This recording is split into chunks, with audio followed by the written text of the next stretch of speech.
Mga kababayan, isipin niyo ito. Mahigit 545 billion ang inilabas ng gobyerno para sa mga flood control projects. Pero ayon mismo kay Pangulong Marcos, libo-libong proyekto ang walang malinaw na detalye. Saan napunta ang perang ito? Bakit halos magkapareho ang presyo ng mga kontrata kahit magkaibang barangay? At higit sa lahat, sino ang talagang kumikita habang ang taong bayan ay lumulubog sa baha? Sinong mapalad? Sino ang kaawa? Kami bang halos ang buhay ay inialay sa bansa? Bagong bayan! Ngayong araw, ilalantad natin ang mga nakakakilabot na modus sa likod ng mga proyektong dapat sanay nagliligtas ng buhay. Pero ngayon ay pinagmumulan ng duda, galit at posibilidad na isa na namang manakihang katiwalian. At ang mga revelasyon na ito, tiyak na magpapaisip sa inyo kung kanino ba talaga pumapabor ang bilyong-bilyong pondong ito. Noong ika-8 ng Agosto, biglang nagpasabog si Pangulong Ferdinand Marcos Jr. ng isang nakakagulantang na revelasyon. Sa isang pambihirang press conference, inilabas niya ang resulta ng investigasyon tungkol sa mga flood control projects mula pa noong 2022. Ang nadiskubre, 6,021 na proyekto, katumbas ng mahigit 350 billion ang walang malinaw na detalye kung anong klaseng estruktura ang itinatayo. Hindi lang iyon, may mga proyekto pa na magkaibang lugar pero kapansin-pansin magkapareho ang kontrata, parehong halaga at minsan parehong kontraktor. Ang tanong, posible bang magkataon lang ito o may mas malalim na dahilan kung bakit tila carbon copy ang mga kontratang ito? Maging si Marcos, halatang hindi makapaniwala. Ani niya, it is impossible for one barangay, even if they are the next barangay, to have the exact same project to the exact same amount with the exact same contractor. Kung simpleng barangay project nga ay nag-iiba ang presyo, bakit itong bilyong-bilyon kontrata ay tila kinopya at piece lang? Upang masiguro raw na may transparency, inilunsad din ni Marcos ang website na Sumbong sa Pangulo, kung saan maaring i-check ng publiko ang bawat flood control project mula lokasyon, gastos, hanggang status. At kung may duda ka, isang pindot lang sa malaking report button at diretso kay Marcos ang reklamo. Pero malinaw din ang babala ng Pangulo, kahit kaalyado o malapit sa kanya, kapag nadamay sa investigasyon, we have to clean our ranks. Isang pahayag na parang matapang sa harap ng kamera. Pero sapat ba ito para masabi nating may tunay na mananagot? Kung tutusin, hindi lang simpleng anomalya ang nakita sa ulat. Sa kabuwang 9,855 flood control projects na may halagang halos 545 billion pesos o halos kalahating trilyong piso. Mahigit 6 na yilbo dito ang may kulang o wala talagang detalyeng nakalagay. Ibig sabihin, mahigit kalahati ng pera ay posibleng ginamit sa mga proyektong hindi malinaw kung anong itsura, paano tinayo, o kung talagang epektibo ba para labanan ng pagbaha. Isipin nyo yan, kalahating trilyon ang pinaghirapan ng mga Pilipino sa buwis. Pero hanggang ngayon, tila baga parang naglaho sa hangin ng malaking bahagi ng halagang ito. Kung ordinaryong pamilya nga, lahat ng gastos nakatala, mula sa ulam hanggang sa bayad sa kuryente. Bakit ang gobyerno, sa bilyong-bilyong proyekto, walang malinaw na dokumento?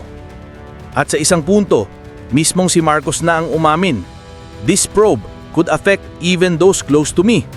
Kaya malinaw, hindi lang mga malalayong opisyales o contractors ang posibleng sangkot dito. May mga malalapit din sa palasyo na pwedeng madamay. Pero kung sa papel pa lang ay ganito na kalaki ang diferensya, paano pa kaya ang mismong proseso sa aktual na konstruksyon? Ganito raw dinadaya ng mga mandarayang kontratista ang flood control projects. Sa papel, malinaw. Gagawa ng dike o pader sa gilid ng mga ilog para mapigilan ang tubig na umapaw tuwing may bagyo o malakas na ulan. Ang pangunahing gamit dito ay ang tinatawag na steel sheet piles, mahahabang bakal na nakabaon sa ilalim ng ilog bilang pundasyon. Ang standard, 9 hanggang 12 meters ang haba ng bawat sheet pile, depende sa lalim ng tubig. Kalahati nito nakalubog sa riverbed at ang natitira ay nakikita sa ibabaw bilang proteksyon. Pero ayon sa source at mismong kinumpirma ni dating Senador Ping Lacson, dinadaya ito ng ilang kontratista. Sa halip na 6 na metro ang baon sa ilalim, ginagawa na lang nilang 3 metro. Ibig sabihin, parang popsicle stick na itinayo sa putik, mahina, madaling gumuho at walang tibay. Sa taas, pantay at mukhang maayos, pero sa ilalim, kulang-kulang at delikado. Kumbaga, binabayaran ng taumbayan ang buong 12 meters pero ang ibinibigay lang sa atin ay 6 hanggang 9 meters. Parang bumili ka ng 1 buong litro ng gasolina pero kalahating bote lang ang laman na natanggap mo. At ang mas masaklap, hindi ito basta sayang lang ng pera. Dahil kapag bumigay ang dike, buhay mismo ng tao ang nakataya. Ito ang cutting corners na hindi mo makikita agad. Hindi tulad ng kalsada o gusali na madaling inspeksyonin, ang mga sheet piles ay nakatago sa ilalim ng tubig. Hindi mo basta masisilip kung gaano kalalim ang nakabaon. Kaya dito sila kumakansa sa mga proyektong mahirap silipin, mahirap bantayan at halos imposible para sa ordinaryong mamamayan na i-verify. Kung ordinaryong kalsada o gusali ang proyekto, madali itong inspeksyonin.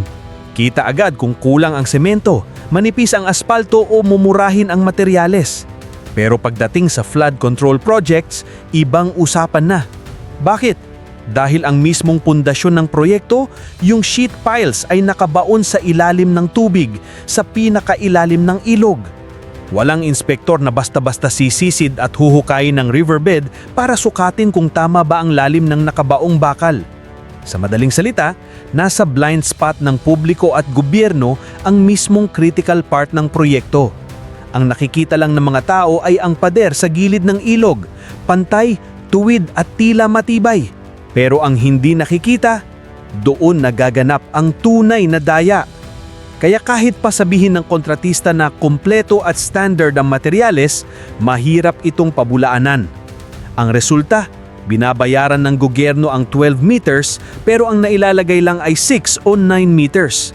At dahil nakalubog sa tubig, halos imposibleng mapatunayan kung totoo ang daya, maliban na lang kung may whistleblower o mismong insider na magsisiwalat. At kahit sabihin ni Marcos na kahit mga malapit niya sa kanya ay pwedeng madamay, we have to clean our ranks. Hanggang saan ba talaga ang kaya niyang linisin? Hanggang sa mga maliliit na kontratista lang ba? O pati ba yung mga malalaking pangalan na matagal nang sinasandalan ng mga politiko? Sa puntong ito malinaw, hindi sapat ang website, hindi sapat ang pahayag. Ang kailangan ng taumbayan ay tunay na pananagutan. Dahil kung walang mapaparusahan, paulit-ulit lang tayong lulubog. Hindi lang sa baha, kundi sa korupsyon. Ang tanong ngayon, may tunay bang mananagot? O magiging isa na namang itong kaso ng press conference na puno ng salita, habang sa likod ng kamera, tuloy-tuloy pa rin ang nakawan. Dahil kung sa flood control pa lang, isang critical na proyekto na nakasalalay ang buhay ng milyon-milyon, ganito kalala ang anomalya. Paano pa kaya sa iba pang sektor ng gobyerno? Mga kababayan, kayo, ano sa tingin nyo? Isang hakbang ba ito tungo sa paglilinis o isa na namang palabas para mapawi ang galit ng bayan?